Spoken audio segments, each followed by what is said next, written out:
Aloha, my name is Ben Kaneaiakala, and welcome to Step 3, Part 6, as we dig into the steps and how the steps help us in our distorted or warped or just our everyday thinking and the struggles that we have with that. So we're going to dig into more of Step 3. We're almost done with Step 3 in regards to the reading out of the 12 and 12.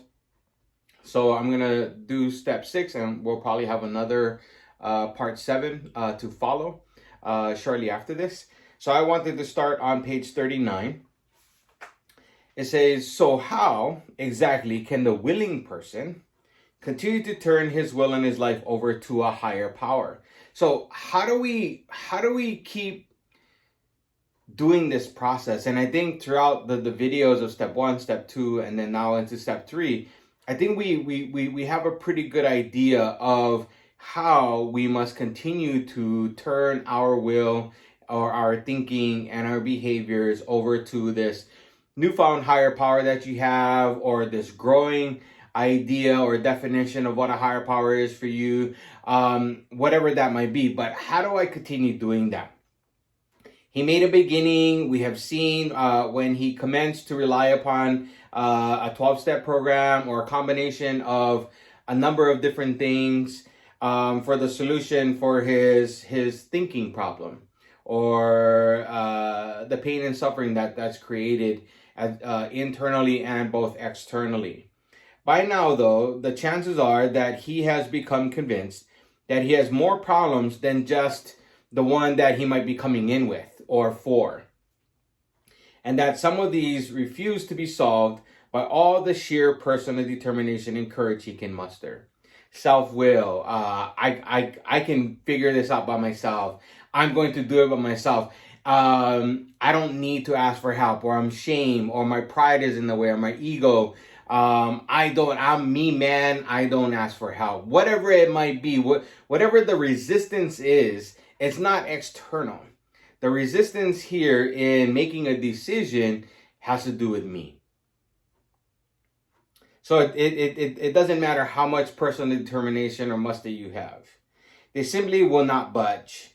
So this is things other than maybe the initial problem. Some people come in struggling with alcoholism, drug addiction, sex addiction, gambling addiction, and all that. So those behaviors have become so unmanageable that they've had to really ask for help or go to a program or some sort. But what about now that you're in recovery? What about now that you're clean and sober, say, for instance? You know, what do I do with my thinking?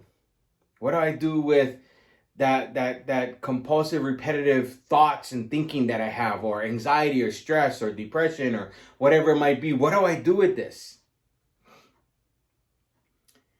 They make him desperately unhappy and threaten his newfound sobriety, which they do.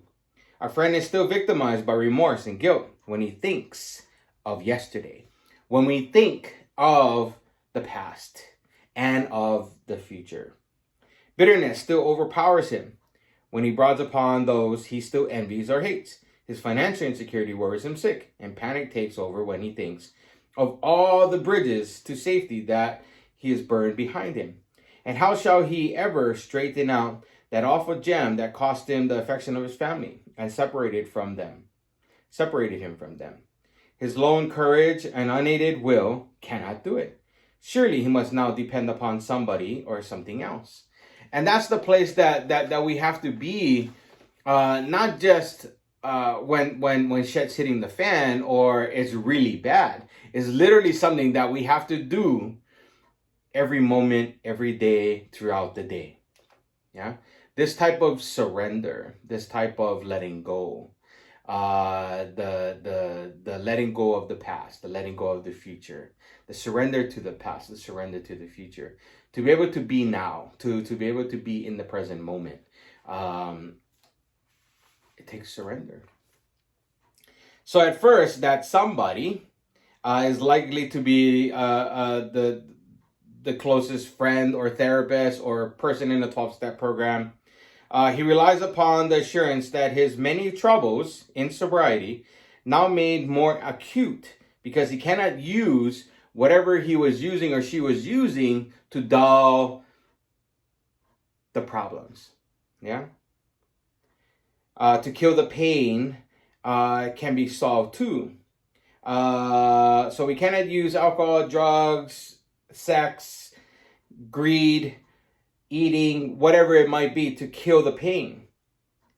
Of course, a mentor or sponsor or friend points out that our friend's life is still unmanageable in sobriety, in recovery, because we're constantly in the past and in the future. And as long as our thinking is still in the past and in the future, it is still unmanageable, as it says here. Even though he is sober or clean or whatever it might be, that after all, only a bare start on the program has been made.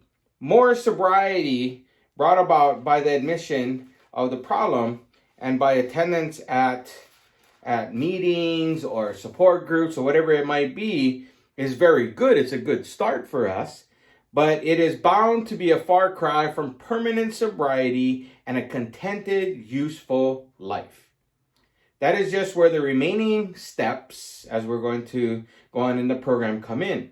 Nothing short of continuous action in my participation in the foundation or the basics of the program, my participation in me practicing my prayer meditation, me practicing being in no thinking or being in the now. That's where we find this permanent sobriety and contented, useful life. That is just where the remaining steps of the program come in. Nothing short of continuous action upon these as a way of life can bring the much desired result or change. So that's what we need to continue doing in our recoveries, in our sobrieties, in our journey, because there is still unmanageability going on.